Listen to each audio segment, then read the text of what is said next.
Well, we've been working our way through the 7 deadly sins, and thanks to the snow and all of that, we may not get through all 7 of them, but we have been through pride, we've been through envy, we've been through anger, and today we are going through sloth. Now, it's fair that I probably say, since I've waited to this point, some of you don't realize and wonder, and you're deciding whether Janet really is on the mission to Our Daily Bread or whether she's hiding because she punched me in the face. And for those who may watch this online in the next couple of weeks and see it off the website, is that I'm simply recovering from some skin surgery operation from a skin cancer. And the good news is it's all good news. It just doesn't look so great. And so therefore the patch on my face. But if we were to look at the 7 deadly sins, the English translation, the modern English translation for the one for today is lazy. And yet in reality the word was sloth. What is sloth? If someone asked you to describe sloth, and now that I've told you that the modern is lazy, but would you have said slothfulness or sloth is lazy? Slow. Okay, slow. You know, it's not a word that we use a lot anymore. In fact, probably our best explanation when we say sloth, let me see here, is that fair? He's kind of cute there. I understand though the sloth have extremely sharp claws and really are not something you want to mess around with in the wild. But they are kind of hang around trees. They're kind of lazy and they don't bit. But then again, maybe this example is more sloth. And being a fitness guy, I just couldn't resist the fact that we would take a chair to the treadmill. You know, now that's closer to the translation for lazy. You know, I mean, at least use the bike. You know, I mean, come on, at least use the bike. And then I thought, you know, is it our lack of faith or sloth that prevents us from praying, reading, and serving? And it's a little blurry. I see here it says, "Do not pray for an easy life. Pray for the strength to endure a difficult one." You know, and sometimes that's the part of sloth that we ignore. We sometimes think sloth is just being lazy, and it's really maybe something that makes us avoid something. Maybe we do something else. I mean, the biggest example of that, if we went lazy, we know there are folks who are out there for today, and you probably have worked with them. You may be one of them, I'm not sure. But there are people in our society who believe that, well, I worked 4 hours today. I worked hard. Said, I worked as hard as I think I can work, and you know, I think I deserve $60,000 a year for doing that. And some of you, as I said, may know those people, and we would probably call them lazy in English, which would be a portion of the 7 deadly sins of sloth. You know, that the story that we took for today is that people were given things, and then they didn't use them. We'll come back to that. But this idea that you're working, and you're to work 7.5, 8 hours a day to get your money, and it's what you've agreed to, but you think you should work less and be paid more. And yet maybe, in many cases, these people not only don't offer any extra expertise, but maybe they don't offer any enthusiasm. You may want to note that word, because we're going to come back to it, because Paul highlights enthusiasm as part of avoiding slothfulness. You know, in reality, we can really easily change our thinking about that sin and begin changing how we think about that job, and maybe it would make a difference. You know, and then there are those, though, that seem to think that it's impossible to have sloth if I'm just so busy. How can anybody be slothful if they're busy? Well, this past week I read in Today's Christian Women magazine, the author of the article is Nancy Breach, and I've used a good portion of what she had in the article to share, because the article was on sloth, and it was really, really an interesting view, and I wanted to include that in my notes. Well, she says this. She says, how many times have you set a goal for yourself and that it fizzled out and amounted to nothing? Now, maybe that was just me and her, and we've been the only ones who set goals, and they just didn't work out. We often start with the best intentions, but over time, our fervor, she says, begins to wane, our dedication slides, and eventually we look back and we realize that we made little, or maybe no progress at all. What is it that prevents us from following through with our good intentions? All of us have probably heard the slang term, the road to hell is paved with good intentions. If we have raised kids, our kids have looked at us and said, but I meant to do. Well, yeah, but you didn't. Many of us have probably used that on our jobs. My students, when I was teaching school, would come to me, but I meant to do that assignment on Thursday, and then it rained really bad, and I couldn't go outside and do the project. But I'd given you 3 weeks to do the assignment, and it didn't rain for 3 weeks. So, what is it that gets in the way?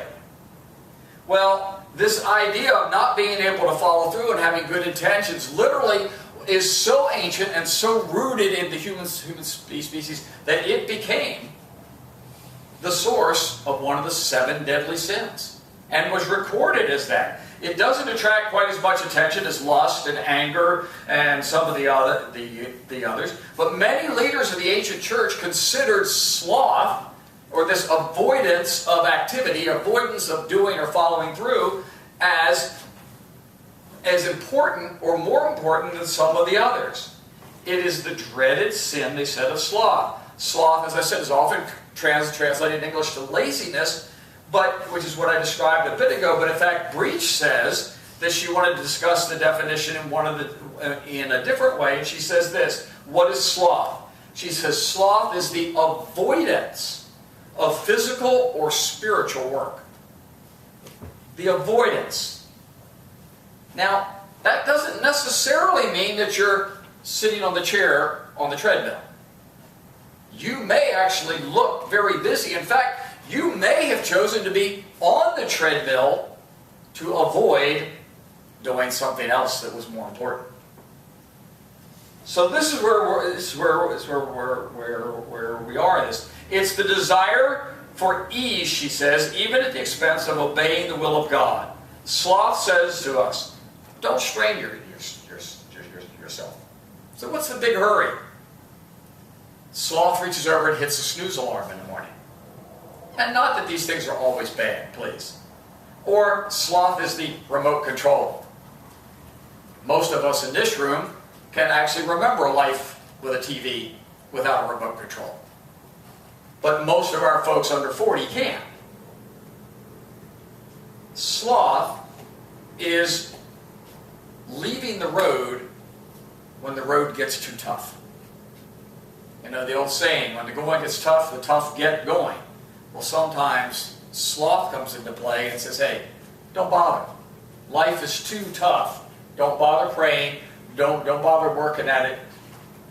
Don't bother. Do you know sloth is the reason that 50% of victims of a heart attack never follow through on their therapy?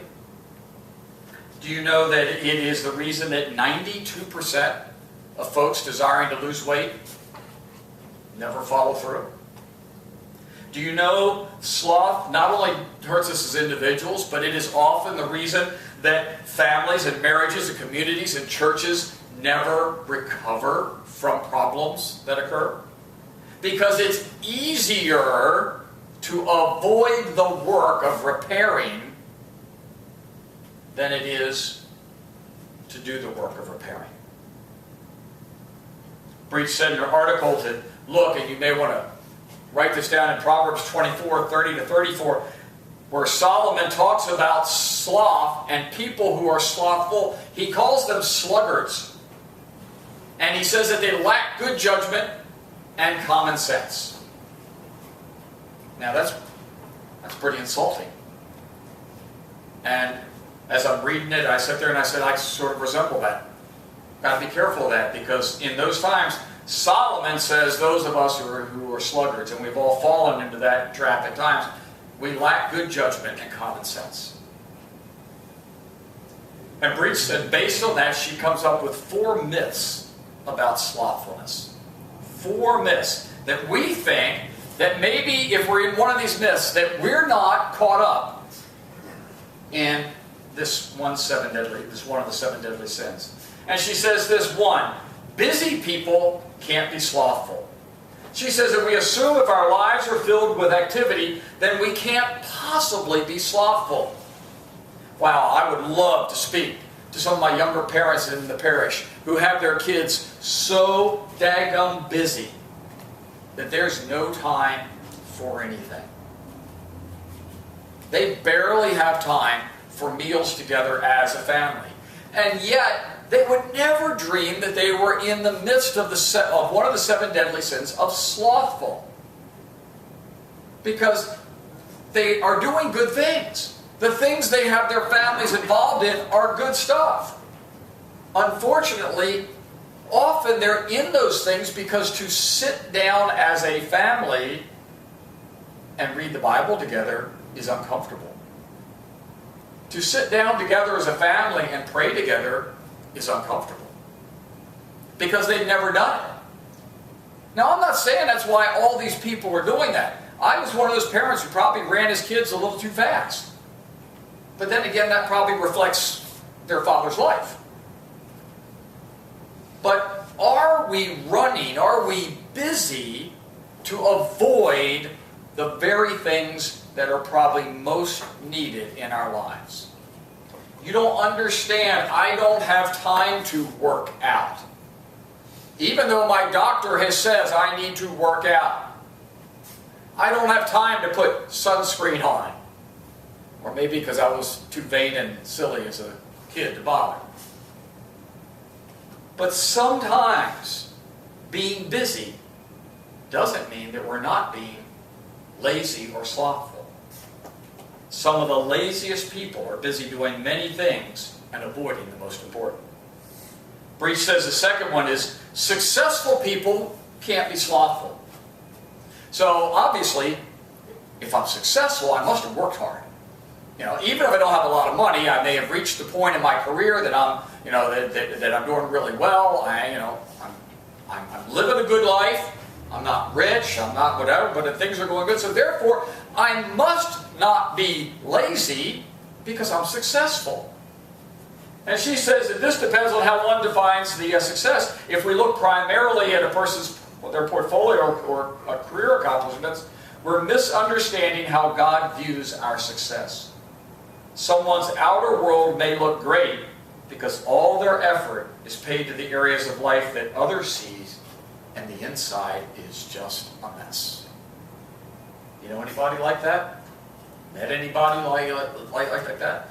Been there in your life that on the outside everything looks wonderful because you've worked and you've paid the bills and you've taken care of the car and your kids are in school, or as that one fellow said when we were riding home in the bus from Florida, and he was talking on the phone to somebody about, and he had just gotten out of prison, and he was talking on the phone about, well, that person ought to get a job there because they're really doing well. They haven't been to prison at all. Love a man with low standards. As long as you haven't been to prison, then you must be in good shape. Often on the outside, things look good, but on the inside, things are a mess. Because God and our relationship with Jesus Christ is often on the inside. The third thing that she says is a myth is that, and I like this one, I really did, some of you might too, is that neat people can't be slothful. That person has got the perfect desk, and it's all clean and neat, and I mean, you can walk in and you can almost see every inch of the top of their desk. The only thing is maybe where a telephone sits, or where a pencil sharpener sits, or one little pile of files. That's it. The rest of the desk is perfectly clean and neat. So therefore, that person can't be lazy. Look how well organized that they are. Breach says actually just the opposite. Maybe they are so slothful and so busy keeping their desk clean that it looks like all the work is done because they haven't done any of the work at all. And I'm like, yes, that's the answer. Those people have neat desks, and mine isn't. That must be the answer. She says, this is the one. In fact, she says it might mean that the person is obsessive, hyper-organized, who was avoiding much-needed emotional, relational, and spiritual growth. For all of those who are anal retentive about their desk and hyperfit, ouch. Welcome to our world. Not always, but could that be your point of sin? And then finally she says that non-slothful people never rest. Now this sort of goes like being busy, but we never rest. And she points out that there is a place in a God-honoring life for taking a Sabbath. God himself at creation said, "And on the seventh day you will rest. You will not work. You will not make your animals work. You will not do anything. You need to take rest." Rest is not an indicator of slothfulness. So I get to put the chair on the treadmill, right? No. There's something between the chair on the treadmill and working 24 hours a day, 7 days a week. God says there is a time that you need to rest because I have designed your body to need a rest. I've designed your mind to need a rest. And in those times, we, God and us, become closer together. Slothful people don't make good choices about when it comes time to rest and when it comes time to be diligent. A little earlier I spoke about we sometimes need to change the way that we think. Well, Paul writes in 2 Corinthians in chapter 10:5, and he tells us to take every captive thought, and make it obedient to Christ. We must take control of our self-talk and replace our excuses with positive, truthful words. Lord, I don't have time. Lord, I can't do this. Lord, but you don't understand. I'm not made that way. I'm not like the pastor. I'm not like... Paul says, take all of that. Put it aside. Allow God, as we've said 100 times, let him take you where you are, as you are, and use you little bits at a time. The old saying, you can't eat an elephant all in one bite, is so true. The picture gets so big and you go, but I can't do all of this. No, you can't do all of it now. But to walk away and go, I'm just not going to do any of it all, is the 7 deadly sin of sloth. I'm walking away from either physical or spiritual activity to avoid it because I don't want to, even though it may be what God is calling. So one of the main reasons that Jesus used this parable that we read this morning was because most people, and understand this, that this parable that you read was the parable of the talents, where the master gave each one a set amount of money and said, hey, I'm going away, I want you to be responsible for this and take it. Well, you needed to understand that historically, what you have to understand about that society, very few people owned capital. Very few people at that time really owned anything that they could invest and grow. Now, almost all of us at some point anywhere, we have a pension fund, or we have some investments. I mean, there used to be a time that almost no one was involved. The stock market in the 30s, when it crashed, it affected a lot of people. But for most people, it didn't affect them personally in their bank accounts, because they really didn't have that much in their bank accounts anyway. Now, the last time it crashed, it affected the whole world, because everybody's got something in the stock market. So what happened here, this is very few people had capital to invest.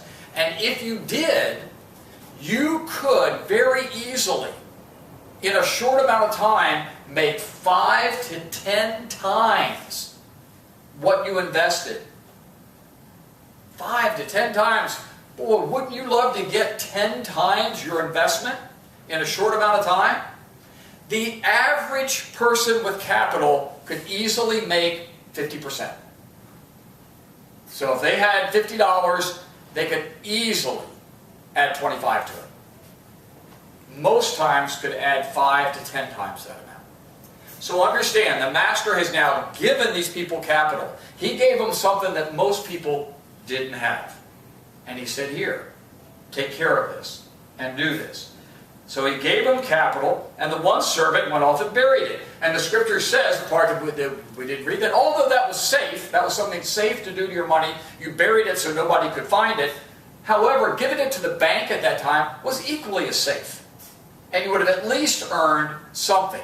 In our case, it's what, 0.00001 or whatever it is that we get now from bank accounts. But for them, it would have been at least 50%. So he gave them some that nobody else had, and he trusted them. And he said this, he said the master gave it, he gave it to him, and he said, you got nothing, and the master came back and got nothing out of it. Jesus promises eternal reward for those who prove worthy of his trust. The servants, the rewards were commensurate with their faithfulness. The more faithful they were, the more trusting they were in what the master had given them, the more they got back. According to the IVP, the commentary, it takes this section of scripture that says this. When the lazy servant, he declares, here is your money back. What he's done is he refuses to acknowledge responsibility because he didn't want it. Oh gosh, I can't believe this guy gave me this money. I really don't want the responsibility. I got folks like that. I don't want a pay raise at work. If I get a pay raise, it just means more responsibility. What, do you think you get a pay raise without more responsibility? What, I mean, really? There's going to be more and more demand and time for what you're doing. You know, yeah, but okay, but I don't want to do more at church because if I do at church, and maybe I won't get it done. Suppose I don't do it right. That's often one that I struggle with. Suppose I don't do it right. Well, in time, at least I learned that I probably do as many things wrong, or not right, maybe not always completely wrong, but partially wrong, than I do correctly. God takes them where they are and as they are. Me being lazy or slothful, running from saying no, is not the answer, and that was the lesson here. Said, here's your money back, refuses to acknowledge his responsibility, a responsibility he could have easily had fulfilled by simply putting it in the bank. Having already failed the master's trust, he now proceeds to insult the master. Now understand again, culturally, you didn't insult the master. You just didn't do it. Better to shut up and not say anything than to run your mouth. But instead, he looks at him and he says, but you're a mean man. I knew that you reaped where you don't sow. And he offered no excuse for what he did. He simply blamed the master. Again, yes, that's who he is, so your actions should reflect that, and just avoiding your responsibility altogether makes no sense whatsoever. That is the sin of, one of the 7 deadly sins called sloth. Having already filled the master's trust, he now proceeds to insult him. He offers no excuse, and then he was paralyzed with fear. In 24 to 25 is where it says that he just froze. He couldn't do anything. He is like too many Christians who are so overwhelmed by the magnitudes of God's task that we put off contributing anything. The master rightly, he responds on the assumption that I am indeed hard and merciless, then you should have been ever more diligent. You do understand the master is God? That God has given us something that nobody else has? That everybody else could have, but many choose not? He has given us the talent to know him personally through Jesus Christ. He's given that to us. And how many of us take it and bury it? When yet God says, even if you put it in the bank, even if you do the smallest, safest investment of your knowledge of Christ, we could get you 50%. We could grow things, the church of Jesus Christ, by 50%. And if you really went after it, 5, 10 times more. So how do we go about it? You got to kind of set a plan. What matters most in your life? Number 1, preaches, describe what matters. How many of us have far more good intentions than we could possibly carry out? Narrow it down. Pick one. Today I can only do one. Yes, there are a lot of things that are flying crazy in my life, but today I'm going to pick one. And you know what? I may get halfway through the day and realize I've already accomplished it, and maybe I could take on a second one, or maybe I'll wait until tomorrow. Or maybe it'll take me a week to finish the one, but I'm going to get one. What matters most in your life? What should matter most in your life is the relationship that you have with Jesus Christ. Then you need to declare your plan. Said experts agree that people are far more likely to get things done when they make an agreement with someone. That means you need to tell someone what your plan is. I have decided to do this to grow my relationship in Jesus Christ. Any chance that I could get you to be my accountability partner on this? Said, I don't need you to come yell at me. Don't need you to jump up and down. For those who've been through 12 steps and know, you know, having somebody there just simply checks in. How'd it go today? What's going on? Or someone you could pick up the phone and say, you know, I feel like I'm going to fall off the wagon. Or, I really, I said I was going to pray every day. And I'm at that point that I just really would rather watch TV for 3 hours. And I'm going to watch TV. We all need to be held accountable for those areas in our life that are slothful. Then create consequences. Not just bad ones, but good ones. Do you ever hear of a teacher who tells the students to go ahead and study whenever you feel like it? Now, I don't know about you, but it's pretty clear that my classes for this coming summer are really clear. I better have 20 pages on the electronic the blackboard by June 1st, or I'll lose 50% of the grade. So I've got consequences, and I've got a deadline. In our lives, we need consequences. Some of them good. Reward yourself when you accomplish and you made it. Gosh, I made 7 days in a row for this week. And I said I was going to read one chapter of the Bible every single day, and I did it. Now that does not mean on day 8 that you're not going to mess up and watch 2 hours of TV instead. But allow yourself, and then pray for strength. That last slide where it said, pray not to avoid the struggles of this life, but to get through them. Finally, Paul says, to live life enthusiastically. I said I'd come back to that word. Romans 12, verse 11. That may be one you want to put down to go back to. And it says this, which is actually, what is actually the opposite of sloth? Okay, so Rick, the sin is sloth, so you told me busy doesn't mean that I'm not. So what is it? Well, Paul says this. He says the opposite of sloth is enthusiastic. And he says in Romans 12:11, he says this, but busy, he says, an enthusiastic life. And it goes on, God never does anything with mediocrity. He said, and his children are told by the Apostle Paul, never be lazy, but work hard, serve the Lord enthusiastically. Enthusiastically comes from the Latin entheos, and it means one with the energy of the divine.